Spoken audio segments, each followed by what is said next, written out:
आपको लिए चलते हैं इस समय, क्योंकि संविधान दिवस आज मनाया जा रहा है और ऐसे में सीएम योगी आदित्यनाथ संबोधन कर रहे हैं। द्वय श्री केशव प्रसाद मौर्य जी, श्री ब्रजेश पाठक जी, संसदीय कार्य और वित्त विभाग के मंत्री श्री सुरेश कुमार खन्ना जी, वरिष्ठ मंत्री श्री सूर्य प्रताप शाही जी, श्री धर्मपाल सिंह जी, मंत्रिमंडल के मेरे अन्य सहयोगीगण, मंच पर उपस्थित और पूरे सभागार में उपस्थित हमारे सभी अन्य सम्मानित जनप्रतिनिधिगण, वरिष्ठ प्रशासनिक अधिकारीगण, समाज जीवन से जुड़े हुए अलग अलग तबके से उपस्थित महानुभाव और प्यारे बच्चों, आज भारत के संविधान को अंगीकृत किए जाने की अमृत महोत्सव का समारोप है। 2015 से आदरणीय प्रधानमंत्री श्री नरेंद्र मोदी जी के प्रेरणा से पूरा देश 26 नवंबर की तिथि को संविधान दिवस के रूप में आयोजित करती है। मैं सर्वप्रथम इस अवसर पर भारत के संविधान के शिल्पी बाबा साहब भीमराव अंबेडकर की स्मृतियों को नमन करते हुए आप सभी को, पूरे प्रदेशवासियों को इस अमृत महोत्सव वर्ष पर, जो संविधान के 75 वर्ष यानी संविधान के निर्माण के 75 वर्ष पूर्ण होने के उपलक्ष्य में आयोजित हुए थे, और आज संविधान दिवस की भी हृदय से बधाई देता हूं। आज का दिन हम सब के लिए महत्वपूर्ण इसलिए भी है, जैसे कि आपने पूर्व के वक्ताओं को और जो एक शॉर्ट फिल्म यहां पर दिखाई गई है उसमें भी देखा है। भारत का संविधान 1946 में हुए संविधान सभा के चुनाव के उपरांत गठित एक संविधान सभा ने भारत के संविधान का निर्माण किया था, जिसकी अध्यक्षता डॉक्टर राजेंद्र प्रसाद जी, जो बाद में भारत के राष्ट्रपति बने, उनकी अध्यक्षता में बनी हुई संविधान सभा ने जो अलग अलग समितियां बनाई थी, उसमें ड्राफ्टिंग कमेटी के अध्यक्ष के रूप में इस संविधान को कितनी धाराओं में, कितने उपबंधों में कैसे संयोजित करना है, उस ड्राफ्टिंग कमेटी के अध्यक्ष के रूप में बाबा साहब भीमराव अंबेडकर की भूमिका अत्यंत महत्वपूर्ण भूमिका थी। जैसा कि यहां पे बताया भी गया कि 2 वर्ष 11 महीने और 18 दिन भारत के संविधान के निर्माण में लगे, और भारत के संविधान निर्माण में जिन भी स्वाधीनता संग्राम सेनानियों ने अपना योगदान दिया और उस क्षेत्र के विशेषज्ञों ने इसमें अपना सहयोग किया, आज उसी का परिणाम है कि दुनिया के अंदर सबसे बड़ा संविधान, भारत की अनेकता को एकता में जोड़ने वाला संविधान अगर किसी के पास है तो हम सब भारतवासियों को बाबा साहब भीमराव अंबेडकर के द्वारा निर्मित इस संविधान पर गौरव की अनुभूति करनी चाहिए। बाबा साहब भीमराव अंबेडकर,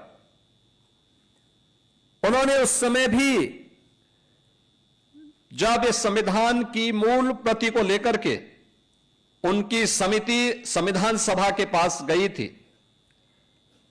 उस समय भी उन्होंने इस बात को कहा था कि यह संविधान एक दस्तावेज है जो भारत की विविधता को एकता में जोड़ने में सदैव एक मार्गदर्शिका के रूप में पूरे देश का नेतृत्व प्रदान करेगी। और हम सब भारतवासियों को इस पर गौरव की अनुभूति होनी चाहिए कि संविधान लागू होने के यह अमृत महोत्सव वर्ष वर्तमान में चल रहा है और संविधान अंगीकृत किए जाने का अमृत महोत्सव वर्ष का समारोह आज यहां पर आयोजित है। और इस अवसर पर हम लोग यहां पे इस आयोजन के साथ जुड़े हैं। हर संस्था में, हर पंचायत में इस प्रकार के आयोजन करके संविधान की प्रस्तावना का वाचन सभी संस्थाओं के द्वारा करने का एक प्रयास हुआ है। प्रधानमंत्री मोदी जी ने 2015 में संविधान दिवस के पीछे पूरे देशवासियों को इस बात के लिए प्रेरित किया था। अक्सर होता है कि हम में से हर व्यक्ति स्वतंत्र भारत का नागरिक होने के बाद स्वतंत्रता की उस वास्तविक कीमत को विस्मृत किए जा रहे हैं, क्योंकि हमने स्वाधीनता की लड़ाई को अपनी आंखों से नहीं देखा, हमने उन क्रूर यातनाओं को नहीं सहा। परिणाम क्या है? हर व्यक्ति केवल अपने अधिकार की बात करता है, लेकिन अधिकार तब संरक्षित होते हैं, अधिकार तब सुरक्षित होते हैं और अधिकार संपन्न कोई व्यक्ति तब होता है जब वह स्वयं अपने कर्तव्यों का निर्वहन करने की आदत डाले। कर्तव्य के बगैर अधिकार नहीं हो सकता। और जिन लोगों ने भी कर्तव्य के बगैर अधिकार प्राप्त करने का प्रयास किया है, वहां पर लोकतंत्र नहीं, वहां पर कोई ना कोई तानाशाह उस पूरी व्यवस्था को अपनी गिरफ्त में लेकर के वहां के आम नागरिकों के मौलिक अधिकारों को रौंदता हुआ दिखाई देता है। लेकिन भारत इस मामले में सौभाग्यशाली है कि भारत ने अपने संविधान को हमेशा लागू होने के बाद सर्वोपरि मान करके सदैव इसको सम्मान दिया।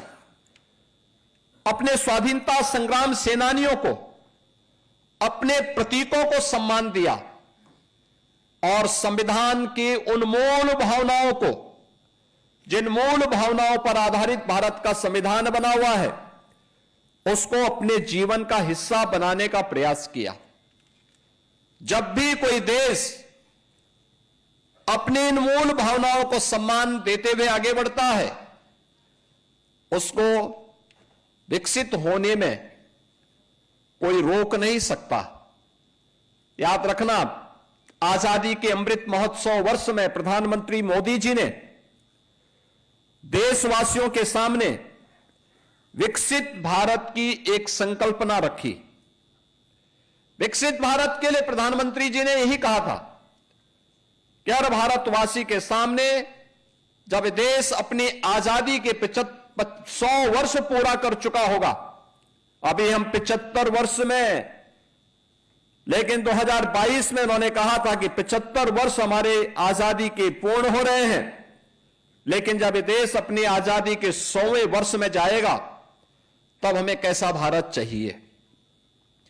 अगर हमें विकसित और आत्मनिर्भर भारत चाहिए तो इसके लिए हर भारतवासी को चाहिए कि वो उन पंच प्रणों के साथ जुड़े, जो पंच प्रण हमें हमारे दायित्वों का एहसास करा सके। ये पंच प्रण जिसमें हर व्यक्ति के लिए यह आवश्यक था कि वह गुलामी की मानसिकता से मुक्त हो। हर व्यक्ति के लिए आवश्यक था, हर व्यक्ति के लिए आवश्यक हो कि वह अपने सैनिकों का सम्मान करें। हम सब सुरक्षित इसलिए हैं यह देश सुरक्षित इसलिए है क्योंकि माइनस टेम्परेचर में भी हमारा सैनिक देश की सीमाओं की सुरक्षा करते हुए वहां पर अडिग रूप से खड़ा है। हम रात्रि को सुरक्षित इसलिए महसूस करते हैं क्योंकि पुलिस का जवान निरंतर अपनी सेवाओं को दे रहा है। हमें यूनिफॉर्मधारी अपनी सेना, अर्धसेना, पुलिस बल के जवानों के प्रति हमारे मन में सम्मान का भाव होना चाहिए। अगर कोई एक व्यक्ति कहीं गलती करता है, उसके लिए पूरी व्यवस्था को कोसा नहीं जाना चाहिए। गलती का परिमार्जन करने का अवसर उन्हें देना चाहिए, और अगर कोई तब भी बार बार गलती करता है तो उसका परिमार्जन का अवसर उन्हें देते हुए उन्हें इस पर प्रभावी कदम उठाने के लिए कहना चाहिए। लेकिन हम उसके लिए पूरे सिस्टम को दोषी नहीं ठहरा सकते। अक्सर होता क्या है, हम लोग इन चीजों के लिए लोगों को कोसते हैं। अक्सर होता है कि अपने स्वयं के स्वार्थ के लिए हम लोग सामाजिक विद्वेष की खाई को चौड़ा करने का प्रयास करते हैं। एकता और एकात्मता के लिए जो प्रयास होने चाहिए, जो हमारा दायित्व भी होना चाहिए, यह हमारी एक नैतिक संवैधानिक दायित्व भी है और राष्ट्रीय दायित्व भी कि हम समाज की एकता और एकात्मता के लिए कार्य करें। यह भी उन पंच प्रण का हिस्सा होना चाहिए। हम अपनी विरासत का सम्मान करें। विरासत का सम्मान, भारत जैसे प्राचीन देश में हमारे पास एक भारी विरासत है, आध्यात्मिक और सांस्कृतिक परंपरा भी है, और स्वाधीनता संग्राम के दौरान अलग अलग क्षेत्रों में हुए अलग अलग संघर्षों में जिन महापुरुषों ने, जिन बलिदानियों ने अपने आप को समर्पित करके भारत की एकता और अखंडता के लिए मिलकर के कार्य किया, यह भी हमारे पास आज भी एक धरोहर के रूप में है। और अंत में नागरिक कर्तव्य, जो जिस क्षेत्र में कार्य कर रहा है वह ईमानदारी के साथ अपने कर्तव्यों का निर्वहन करे। याद करना, अगर हम भारत के संविधान का अपमान करते हैं तो यह अपमान बाबा साहब भीमराव अंबेडकर का अपमान है, भारत के स्वाधीनता संग्राम सेनानियों और बलिदानियों का अपमान है, उन गरीबों का अपमान है जिन गरीबों ने भारत के संविधान की ताकत के बल पर अपना लोकतांत्रिक अधिकार पाया है। उस आधी आबादी का अपमान है जिस आधी आबादी को भारत के संविधान ने पहले आम चुनाव के अंदर ही मत देने का अधिकार प्रदान कर दिया था। दुनिया के अंदर ऐसा नहीं था। दुनिया के अंदर आधुनिक लोकतंत्र का उद्घोषणा करने वाले तमाम देशों में जब आप लोकतंत्र की बात करते हैं, मताधिकार की बात करते हैं, तो दुनिया के अंदर आधुनिक लोकतंत्रवादी उन्होंने अपने कुछ ही तबके को मत देने का अधिकार दिया था। दुनिया के तमाम बड़े देशों में जो आधुनिक लोकतंत्र पर अपना दावा करते हैं और उसका ठेकेदार बनकर के घूमते हैं, वे लोग अपने यहां आधी आबादी यानी महिलाओं को मत उन्होंने देने का अधिकार बहुत बाद में दिया।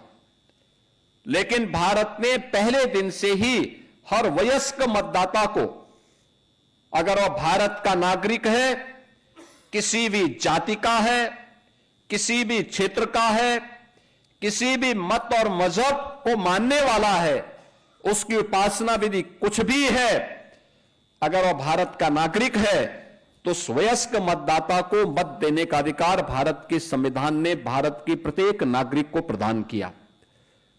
भारत के अंदर बिना भेदभाव के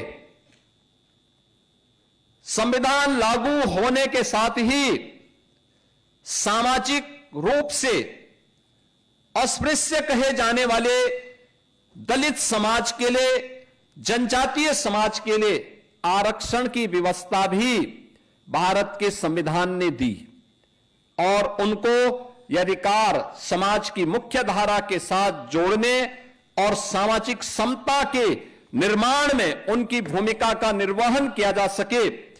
इस दृष्टि से एक बड़ा क्रांतिकारी अभियान ये भारत के संविधान ने भारत के प्रत्येक अनुसूचित जाति जनजाति के नागरिक को प्रदान किया और भारत के संविधान के प्रति ही उन भावनाओं को आगे बढ़ाने के लिए आज नया भारत उस दिशा में तेजी के साथ आगे बढ़ा है।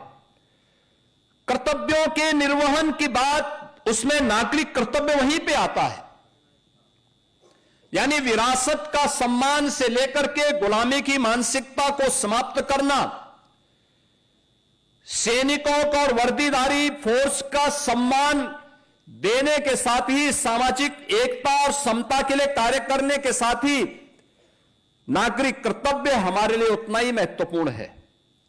हम जिस क्षेत्र में काम कर रहे हैं, एक छात्र अगर ईमानदारी के साथ अपने छात्र के कर्तव्य का निर्वहन करता है तो मान करके चलिए कि वो भारत के संविधान को सम्मान कर रहा है।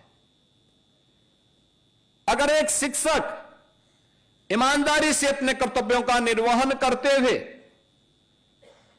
अपने उत्तरदायित्वों को पूर्ण कर रहा है, इसका मतलब वह भारत के संविधान का सम्मान कर रहा है। एक व्यापारी ईमानदारी के साथ अपने व्यापार कार्य को संपन्न कर रहा है तो ये मान करके चलिए कि वह भारत के संविधान को सम्मान दे रहा है। अगर एक शासकीय सेवा में कार्य करने वाला कोई कार्मिक ईमानदारी के साथ अपने उत्तरदायित्वों का निर्वहन कर रहा है तो यह मान करके चलिए कि अपने नागरिक कर्तव्यों का ईमानदारी पूर्वक निर्वहन करते हुए भारत के संविधान के प्रति अपनी सच्ची निष्ठा का ईमानदारी पूर्वक निर्वहन भी कर रहा है। लेकिन अगर कोई व्यक्ति, चाहे वह किसी भी पद पर है, अगर वह ईमानदारी के साथ अपने उत्तरदायित्वों का निर्वहन नहीं कर रहा है तो इसका मतलब वह भारत के संविधान का अनादर कर रहा है, वह भारत के स्वाधीनता संग्राम सेनानियों का निरादर कर रहा है। अगर वह भारत की विरासत का अपमान करता है तो यह केवल विरासत का अपमान नहीं बल्कि यह भारत के स्वाधीनता संग्राम सेनानियों, उन हुतात्माओं, बलिदानियों का भी अपमान है जिन्होंने अपना सर्वस्व न्यौछावर देश की आजादी के लिए किया था। अगर वह एक यूनिफॉर्मधारी फोर्स का अपमान कर रहा है, उनके विरुद्ध टिप्पणी कर रहा है तो यह अपमान भारत के संविधान का भी अपमान है, यह भारत के स्वाधीनता संग्राम सेनानियों का भी अपमान है, यह भारत की व्यवस्था का भी अपमान है। अगर वह व्यक्ति गुलामी की मानसिकता को धारण करने के लिए भारत के नागरिकों को बाध्य कर रहा है या किसी भी तबके को उस मानसिकता के साथ संचालित करने का प्रयास कर रहा है तो मान करके चलिए कि वह भारत का अपमान कर रहा है, भारत की स्वाधीनता संग्राम सेनानियों, भारत के नागरिकों का अपमान कर रहा है। अगर समाज में जाति के नाम पे, क्षेत्र के नाम पे, भाषा के नाम पे विद्वेष की खाई को चौड़ा करके अराजकता और अव्यवस्था पैदा करने का प्रयास कर रहा है तो ये मान करके चलिए कि वह भारत का अपमान कर रहा है, भारत की उस एक बार फिर से उन स्थितियों की ओर ले जाने का प्रयास कर रहा है जो भारत को कमजोर कर रहा है। यह भारत के संविधानविदों का, भारत के संविधान निर्माताओं का अपमान है, बाबा साहब भीमराव अंबेडकर का अपमान है। और जब हम अपने कर्तव्यों का ईमानदारी पूर्वक निर्वहन नहीं करते तो यह भी एक प्रकार से संविधान निर्माताओं का अपमान है। जब एक छात्र ईमानदारी से अपना पाठ समय पे पूरा नहीं करता तो अपने उन महापुरुषों का अपमान कर रहा है। जब एक शिक्षक ईमानदारी से अपने छात्र को संस्कारित नहीं कर पा रहा है, तो मान करके चलिए कि वह बाबा साहब भीमराव अंबेडकर और संविधान निर्माताओं का अपमान कर रहा है। जब एक सरकारी कार्मिक अपने पत्रावली का समय से निस्तारण नहीं करता है, ये मान करके चलिए कि वह भारत के संविधान निर्माताओं का अपमान कर रहा है, उनका अनादर कर रहा है, भारत के संविधान का अनादर कर रहा है। और ये पंचप्रण इसलिए प्रधानमंत्री जी ने विकसित भारत के लिए, भारत के प्रत्येक नागरिक के लिए आवश्यक माने। इसका आधार हमारा संविधान है। भारत का ये संविधान, भारत के संविधान की वो मूल प्रति, उस संविधान की मूल प्रति को जिसे 26 नवंबर 1949 को बाबा साहब भीमराव अंबेडकर की नेतृत्व की ड्राफ्टिंग कमेटी ने संविधान सभा को सौंपा था, उस प्रति को अगर आप देखेंगे, और मैं तो मानता हूं कि हर भारतवासी के घर में वह प्रति होनी चाहिए और उसकी प्रस्तावना का वाचन हर परिवार में होना चाहिए। हो सकता है कि विस्तृत संविधान को हर व्यक्ति पढ़ ना पाए, उसके एक एक बंद और उपबंध के बारे में, धारा उपधारा के बारे में वह जानकारी न लेना चाहता हो, लेकिन हमें उसकी उस मूल प्रस्तावना के साथ साथ उसके भाव क्या हैं, आप देखेंगे भारत के मूल संविधान में पुष्पक विमान से अयोध्या के लिए भगवान श्री राम माता सीता के साथ आता हुआ चित्र भी उसमें लगा हुआ है। महाभारत के युद्ध में श्री कृष्ण के द्वारा गीता के उपदेश का भी चित्र उसमें स्थापित है। महात्मा बुद्ध से लेकर के सम्राट अशोक और उन महान महापुरुषों के चित्रों को उसके माध्यम से देने का, भारत की इस विरासत के प्रति गौरव की अनुभूति करने का अवसर भी दिया गया है। ये सभी चीजें हमें बताती हैं कि भारत का संविधान हमें विरासत के प्रति सम्मान देने का भाव हमारे मन में व्यक्त करता, हमारे मन में इस प्रकार के भाव को पैदा करने का प्रयास कर रहा है। लेकिन हम आज भी उन चीजों से अपने आप को हटते, कहीं ना कहीं उससे विमुख होते हुए दिखाई देते हैं। और इसलिए आज का दिन हम सबके लिए अत्यंत महत्वपूर्ण है। और उसमें सारी बातों का निचोड़ एक बात में आता है, वह आता है अपने नागरिक कर्तव्य का ईमानदारी पूर्वक निर्वहन करना। और नागरिक कर्तव्यों के ईमानदारी पूर्वक निर्वहन की दिशा से केवल अधिकार की चर्चा न करें। और याद करना, बहुत सारी चीजें ऐसी होती हैं, कहीं अगर धुआं उठ रहा है तो हमें सतर्क होना चाहिए, सजग होना चाहिए। सतर्क और सजग इस बात को लेके होना चाहिए कि अगर पड़ोस में आग लगी है, हम सतर्क नहीं हैं, हम उसको बुझाने में योगदान नहीं दे रहे हैं, तो मान के चलिए कि देर सवेर हम भी उसकी चपेट में आएंगे। हम गलतफहमी नहीं पालनी चाहिए। आपने देखा होगा एक उस ट्रेड यूनियन की प्रवृत्ति जिसका भाव क्या था कि हमारी मांगें पूरी हो चाहे जो मजबूरी हो, यानी हर कीमत पर उनके गलत और सही फैसले लागू होने चाहिए। ये वृत्ति नहीं, कार्य करो, काम का उचित दाम दो। यानी व्यक्ति अगर ईमानदारी पूर्वक कार्य कर रहा है, उसको सम्मानजनक मानदेय और जीने का पूरा अधिकार मिलना चाहिए।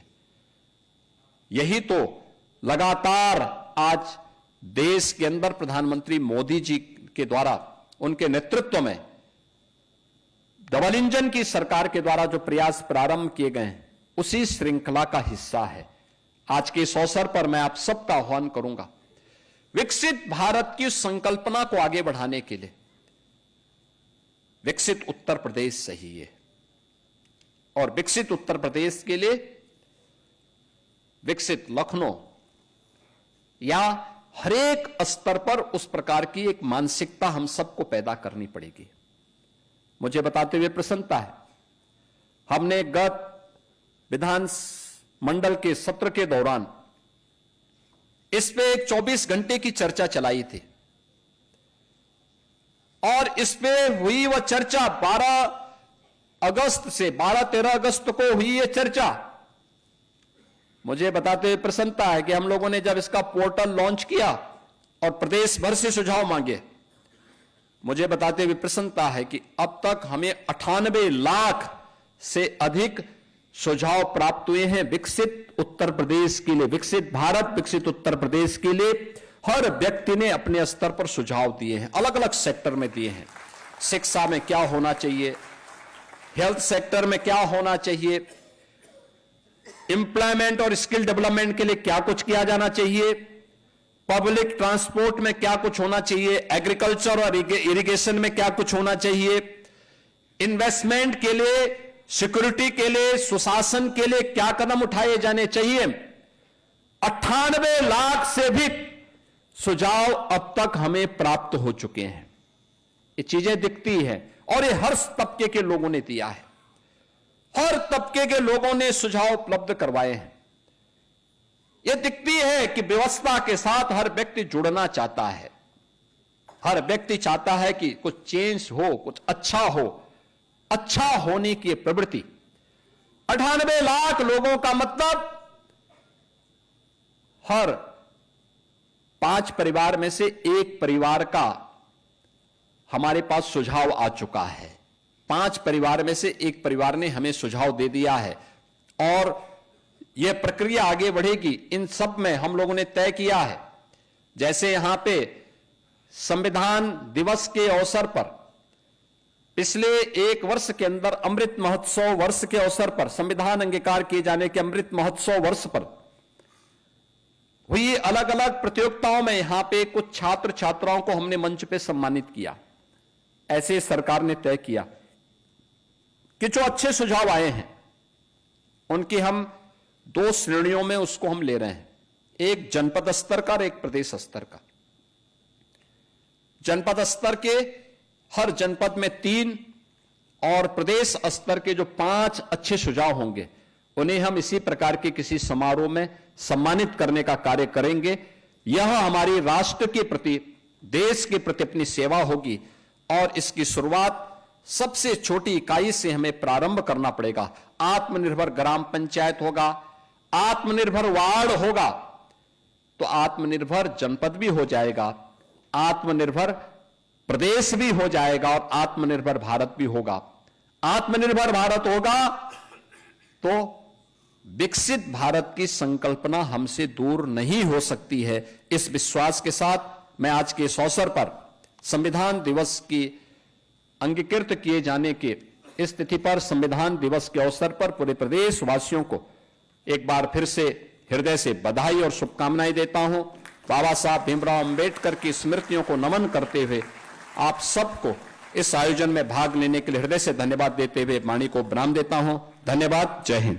जहाँ भक्ति है हर शब्द में, कथाओं में छुपे हैं दिव्य रहस्य और ज्योतिष देता है जीवन को दिशा। धर्म से जुड़ी हर बातों को जानने के लिए हमारे चैनल स्तुति को सब्सक्राइब करें। चैनल पर जाने के लिए इस लिंक पर क्लिक करें।